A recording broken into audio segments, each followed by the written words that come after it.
Olá, meu nome é Antônio Carlos, sou professor de Geografia, conhecido como professor Tony, tenho 49 anos, estou aqui para falar um pouquinho sobre a minha vivência na ditadura militar. Quando o golpe foi dado, em 64, eu tinha apenas 2 anos, né? Então toda a minha infância, minha adolescência, início da idade adulta, foi vivida aí sob a repressão, né? O medo, o terror que esse sistema, que esse período significou para o nosso país. Não tenho lembranças da infância, as mais remotas, no final dos anos 60, dos festivais, Festival da Record, onde havia ali um embate, né, entre correntes diferentes da MPB, da música, que representava, de certa forma, as aspirações de grupos de estudantes, de grupos ideológicos, e aí o país já estava totalmente sob controle da ditadura, já tínhamos o AI-5, uma repressão muito forte. A minha família é uma família de origem camponesa, operária, pessoas sempre muito pobres, com baixa escolaridade, com pouca consciência política nesse período, e alguns tios e primos vindos, né, jovens aí da roça, do período interiorano, ao fazer a tal madureza, que na época era o que hoje nós chamamos de suplência, entraram em contato com professores, com pessoas mais politizadas e aderiram à luta contra a ditadura. Então aí ali por volta de 12 anos, já no 72, um período muito duro do governo Médici, um tio foi preso e torturado, um primo teve que se exilar, e então esse contato, aí eu comecei meu contato político, né, ter uma vivência política do que significava aquele período. Mas foi na verdade quando eu mudei para o sul de Minas, aí adolescente, 14 anos mais ou menos, que eu, por meio de uma professora de geografia comunista, comecei a ter mais contato com leituras de esquerda, o que era possível naquela época. Estou falando aí de 1976, 77, né? A gente não podia nem andar livremente com determinados livros, era muito difícil. E com o teatro, comecei a fazer teatro entre 14 e 15 anos, as leituras do Brecht, do Plínio Marcos, do Boal, né? Algumas coisas muito interessantes despertaram minha consciência política, e aí então eu comecei a me dedicar de fato a uma atividade de politização. Primeiro por meio da arte e depois campanhas políticas propriamente ditas, né? E lá no sul de Minas, uma cidade pequena, cidade de Varginha, isso não era a coisa mais fácil. Tinha um delegado que vivia no nosso pé, censurando música, censurando peça de teatro, e só quando, com 20 anos, um pouco antes, 19 anos, quando eu voltei para São Paulo, aí a minha militância foi muito mais intensa, né?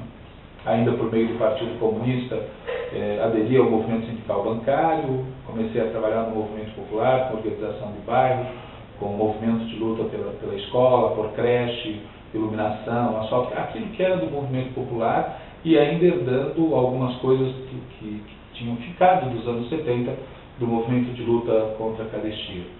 No movimento sindical, comecei a ter contato com o pessoal do ABC, por meio dos sindicatos bancários de São Paulo, o movimento de oposição metalúrgica na Zona Sul, e rapidamente isso me fez sair do PCB, do Partido Comunista Brasileiro, e migrar para o PT. Né? Então, em 1982, eu me filiei ao PT e fiquei filiado a esse partido até 1995, participando ativamente de todo esse período.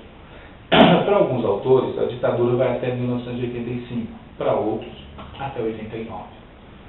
Independente disso, eu vivi, então, a minha militância política foi numa fase em que a ditadura já não metia tanto medo, né?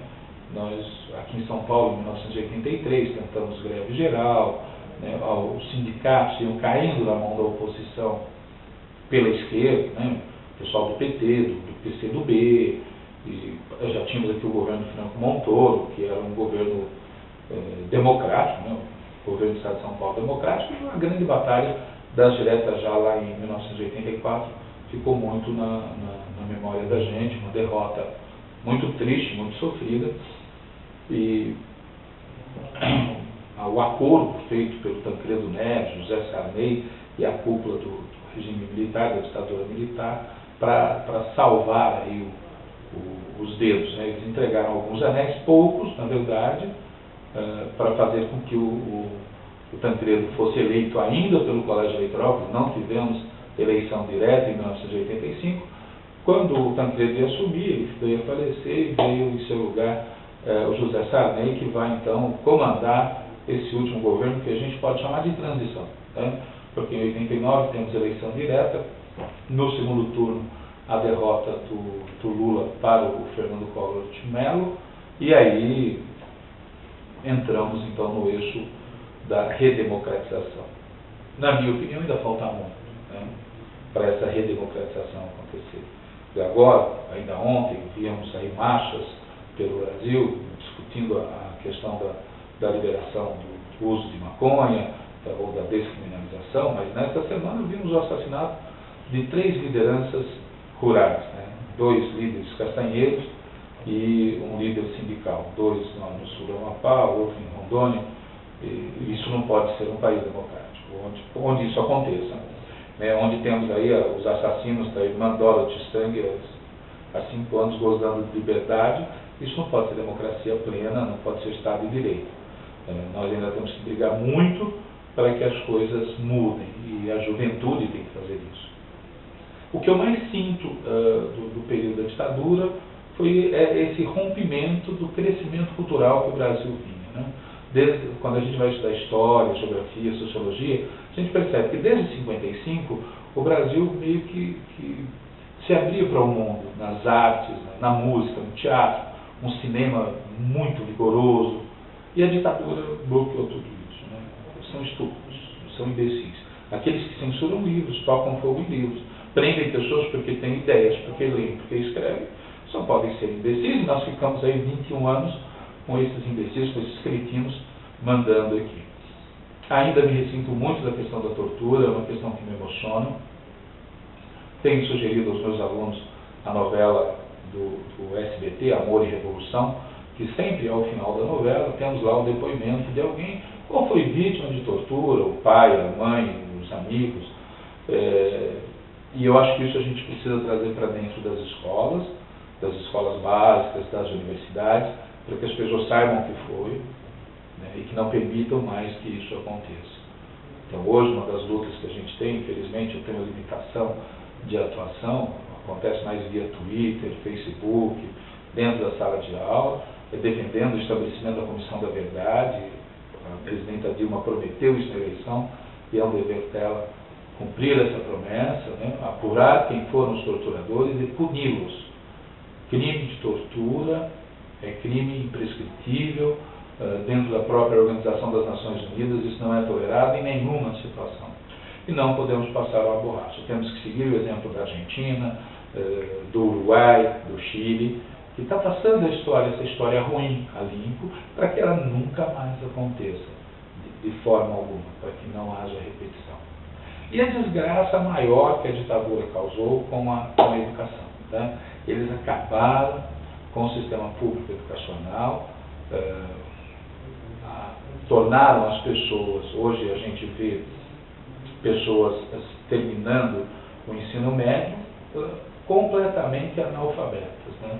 Se não de pai e mãe, como a gente dizia antigamente, que não sabe assinar lá o próprio nome, mas funcionalmente dizendo, que não conseguem ler um texto, interpretar, criar, entender o mundo à sua volta. Esse tipo de serviço não se faz do dia para a noite. Isso não é obra de um governo, né? Isso é obra de uma sucessão de erros de longo tempo.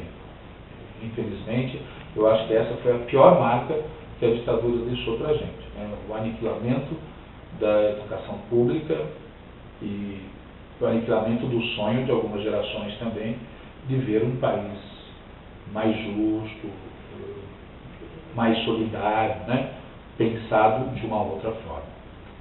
É isso, espero contribuir com o trabalho de vocês dessa forma. Estou à disposição para maiores esclarecimentos. Grande abraço.